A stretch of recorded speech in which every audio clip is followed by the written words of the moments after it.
everybody really does have their own path to forge, and not necessarily just out of a desire to be different, but out of the acknowledgement that God has made us all different. This podcast encourages and empowers you to create your own unique real story, develop your own unique real statement, and discover your own unique real self. The power is yours. Good morning, Gabriel Aviles. Previously, episode 99 of the 12-Minute Convos podcast. It was just about 2 years, 9 months, 21 days, and 23 hours since we last spoke.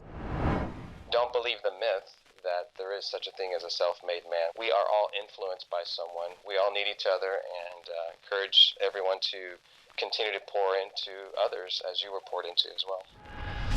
That was then. This is now. Gabriel, how are you doing, my friend? I'm doing well, and I'm impressed with your exactness on the previous episode. Well, my friend, it's all part of the purpose, right? Purpose is important.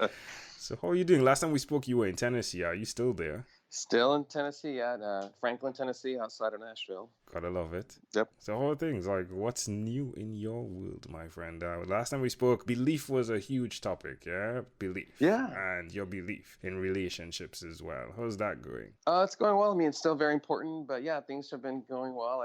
I'm on the fun entrepreneurial journey. You know what that's like. So lots of ups and downs and curves and diversions and things that go as anticipated and other things that don't go as anticipated. So it's been an interesting vocational and financial season. Yeah, I think people should state that like there have been many downs and ups. When you say entrepreneurship, you know, it's just, many downs and ups. Yes. So tell us, what is your latest project that you're working on? Well, right now my focus is primarily on marketing and business development consulting, mostly more marketing strategy. And but yeah, I always have other nibbles and other things that I augment with as far as coaching goes and some other things. But yeah, my primary business right now is helping people with developing marketing strategy, as well as branding strategy, and then executing it, lead generation, all that kind of stuff. So mostly in the digital side of things. Where's the best place for someone that's listening to connect with you? Well, my website is fullblastgroup.com. That's the best way to do it. And we'll do a complimentary strategy session and figure out if we're a mutual fit, and then take it from there. So. Well, let's dig into our last conversation. Dale Carnegie, huge guy on your list, right? Impacted your life tremendously.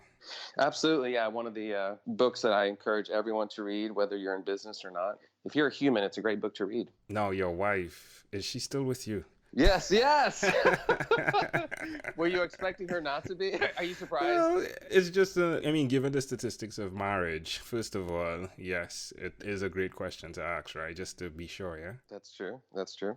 No, she's here, yeah. She's currently in Belize, actually. She's on a missions trip with my 3 kids, and I actually joined them a week from today. So we're excited to all as a family be going down there. My father-in-law is a pastor in Belize, and so we are partnering with his church to do a bunch of things. Several families from our homeschool co-op are down there. And then our church is sending a big team at the end of the month. So it's a busy month with my wife and children in Belize. So yes, we're very much together and very much engaged. That's wonderful. I just interviewed a guy from Belize. I'd love to connect you. He does many things, very well connected in the schools, he told me. So I'll definitely connect you both, yeah? Great, thank you. I mean, Belize is not that huge of a place. Let's see if it happens, yeah? It's about 250,000, I think, total, so not huge. Yeah. And plus, my in-laws also, they manage a local school there in Dangriga, Belize. And they founded a school years ago, and they currently manage it, although there's the state has a principal there and stuff, but they're still very involved as the area managers. So. That's wonderful. Definitely going to connect you both. There's also someone I spoke to who does we call it saffron. You guys call it turmeric over there as well. Yeah, she has a business where she's doing like a paste. Yeah, so I'll connect you to both of them. Okay. That should be fun. So, all right. So you're the guy that loved music, right? Yes. And you were in the music industry as well. Does it call you back? I love the music industry, and I'm glad I moved to Nashville to get into it. But I'm fine for it to be just something I do as a hobby. I'm not opposed to it, but it's not necessarily something I'm seeking out.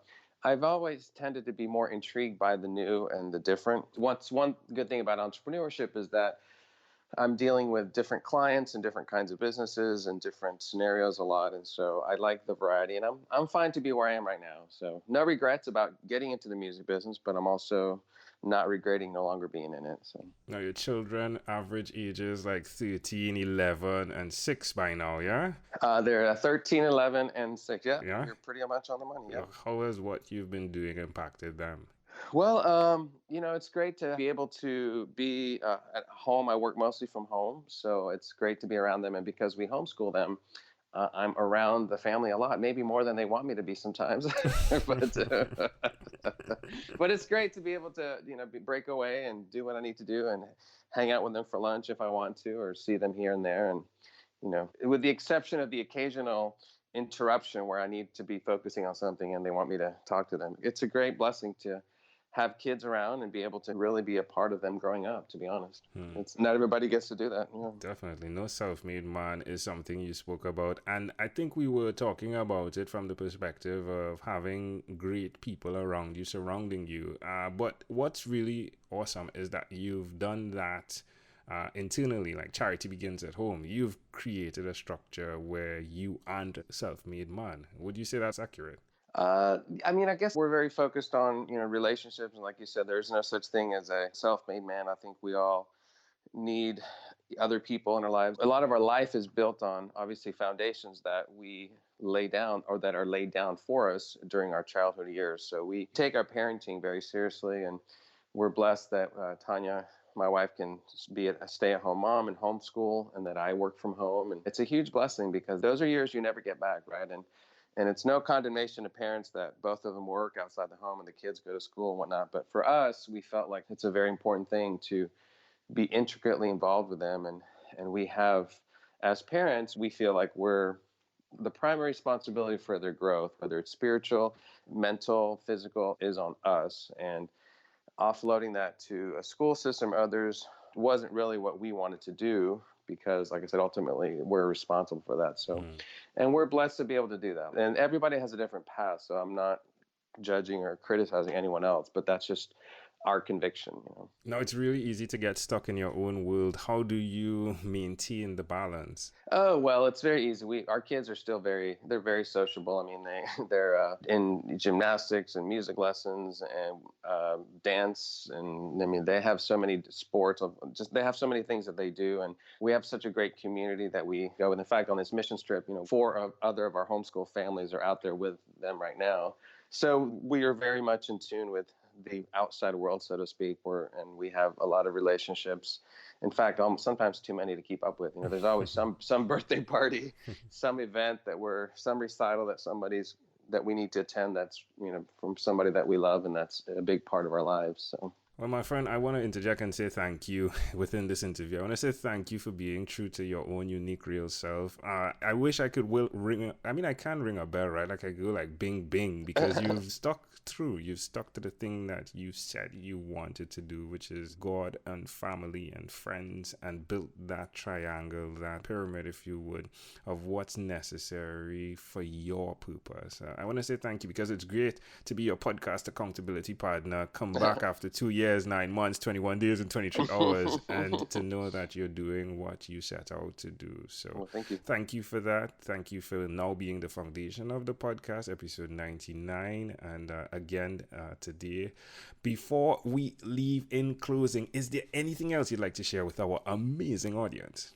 No, I mean, I think you wrapped it up nicely there. Everybody really does have their own path to forge, and not necessarily just out of a desire to be different, but out of the acknowledgement that God has made us all different, and God has a very unique purpose for all of us. And so I think staying close to him and understanding what that is, the guy who made us, and being in tune with him to hear for what that is, and really following that out and not letting anyone else dictate it or sway you from going into a different direction, and just being confident in what that purpose is and what he's called you to do, and walking it out, and encourage everyone to do that. And it's going to look different for everybody. But like I said, don't do it just for the sake of being different. Do it for a higher purpose. Gabriel Aviles, again, my friend, thank you for being on what is inspired by 12-Minute Convos with Angel Jones. This podcast is produced by Pod Edits. Visit podedits.com for professional podcast publishing.